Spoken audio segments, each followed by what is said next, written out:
Frag nicht, es ist verboten zu wissen, welches Ende des Lebens für mich, welches für dich die Götter geben werden, o Leukonoe, und prüfe keine babylonischen Zahlen.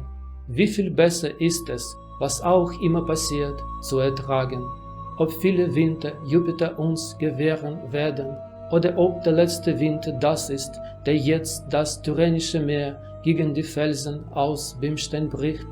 Sei weise, reinig Wein und beschränk die lange Hoffnung auf einen kurzen Zeitraum. Während wir reden, entkommt die böswillige Zeit. Nutze den Tag so wenig wie möglich, vertrau naiv der Zukunft. Ist es nicht überraschend, dass die Worte Carpe Diem, die jahrhundertelang als Ausdruck eines fröhlichen Optimismus benutzt wurden, aus einem Gedicht stammen, das so ernst, ja tragisch klingt? Dieses Gedicht wurde vor 2040 Jahren geschrieben, als Horaz 42 Jahre alt war. Es war nicht der letzte Winter seines Lebens, Jupiter gab ihm noch 15 Jahre, aber er starb wirklich genau an der Schwelle eines Winters, am 5. Tag vor den Kalendern des Dezembers des Jahres 746 von der Gründung der Stadt Rom, oder wie wir es heute sagen, am 27. November des 8. Jahres vor Christus.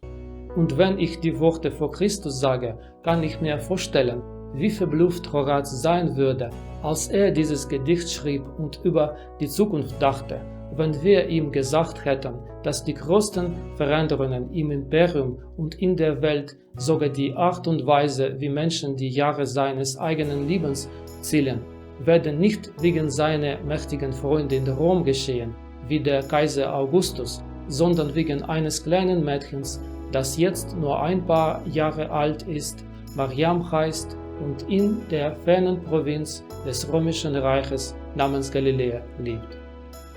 Wenn ich dieses Gedicht auf Latein lese, bin ich immer wieder erstaunt, dass wir diese Worte genauso sehen, wie Millionen von Menschen sie seit Tausenden von Jahren lesen. Römische Kaiser und Menschen, die das Neue Testament geschrieben haben, für die es bereits ein berühmtes altes Gedicht war, und die großen Schriftsteller, die die Literatur geschaffen haben, die zum Eckpfeiler derselben Sprachen geworden ist, in die ich dieses Gedicht erneut übersetzt habe. Wir wissen nicht, ob Leukonoe der Name einer echten Frau war. Im Griechischen bedeutet es weißer oder reiner Geist, wobei Leukos weiß oder rein bedeutet, wie im Wort Leukozyten, weiße Zellen, oder Leukämie, weißes Blut, und Nous bedeutet Geist, Gedanken, wie in Worten Noosphäre, Kognitiv oder Gnostik. Und der Name passt perfekt zu dem Ratschlag, unsere Gedanken von Sorgen reinzuhalten, als ob wir Sediment aus Wein filtern würden und jeden Tag zu genießen, so wie es ist, weil wir nie wissen, was die Zukunft bringen wird.